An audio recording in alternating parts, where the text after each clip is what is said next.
Assalamualaikum warahmatullahi wabarakatuh. Perkenalkan, nama saya Lia Banuati Sidik dari jurusan TPHP semester 1. Nama dosen saya Esti Pengganti.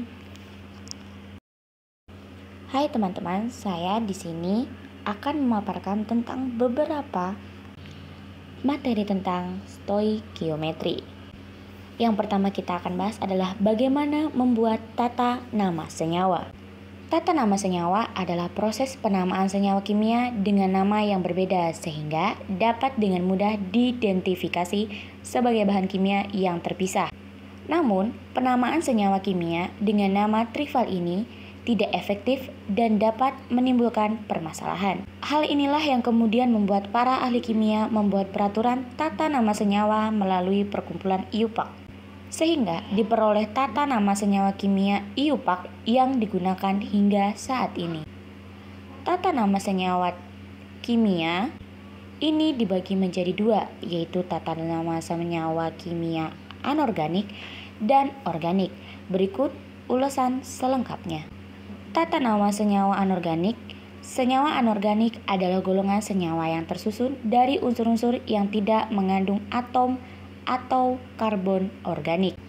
Umumnya, senyawa anorganik lebih sederhana dibandingkan senyawa organik dan dikelompokkan ke dalam senyawa biner dan senyawa poliatom. Nah, sedangkan senyawa organik melansir dari Encyclopedia Britannica, organic compound atau senyawa organik adalah salah satu kelas besar dari senyawa kimia yang terdiri dari satu atau lebih atom karbon dan dapat terikat dengan atom lainnya secara kovalent. Jadi, bisa kita simpulkan ya, komponen utama dari senyawa organik adalah atom karbon, namun ternyata keunikan atom karbon inilah yang dapat membuatnya menjadi senyawa organik. Soalnya, atom karbon ini punya kemampuan untuk mengikat atom karbon lain sampai jadi rantai yang panjang dan beragam.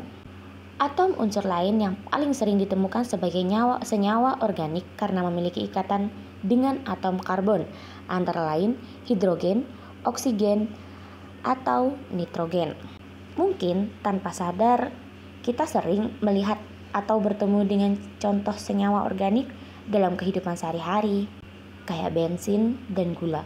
Kedua senyawa tersebut merupakan senyawa hidrokarbon, yaitu senyawa yang terdiri dari hidrogen dan karbon. Selain itu, alkohol juga salah satu contoh senyawa organik.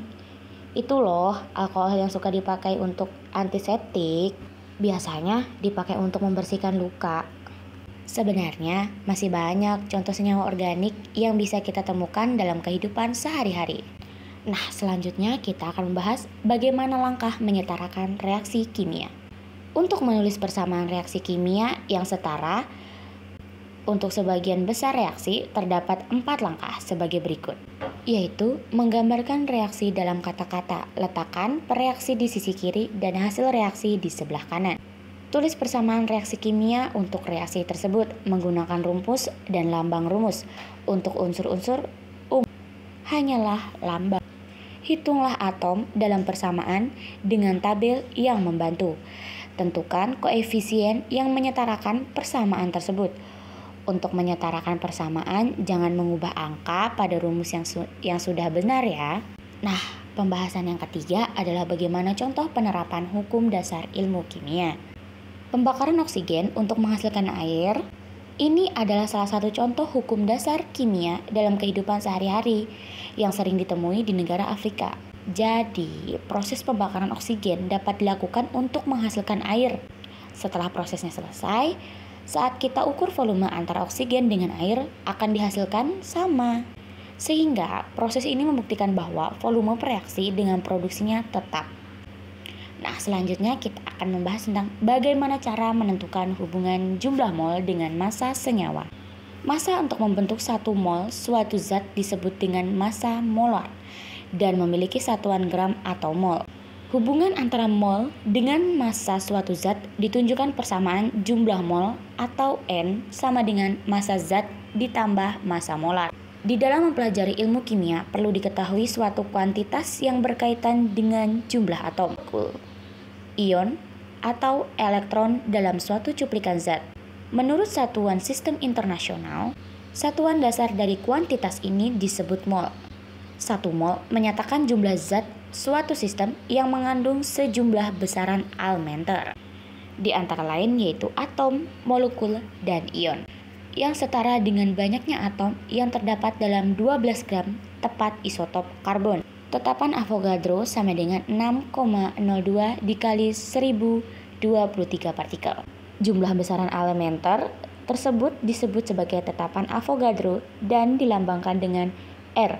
Besarnya tetapan Avogadro ditentukan secara eksperimen dan harga tetapan Avogadro sebesar dengan hasilnya tadi. Selanjutnya, bagaimana cara menentukan hubungan jumlah mol dengan volume larutan? Rumus menghitung volume larutan adalah sebagai berikut. V sama dengan mol per M atau V sama dengan gram per mR kali M. Atau menggunakan rumus molaritas sebagai berikut. M sama dengan N per V. Keterangan di atas adalah M sama dengan molaritas larutan atau disebut biasa dengan mol atau L atau M besar. Sedangkan N sama dengan jumlah mol zat terlarut atau disebut dengan mol. V adalah volume larutan atau biasa disebut dengan L kapital.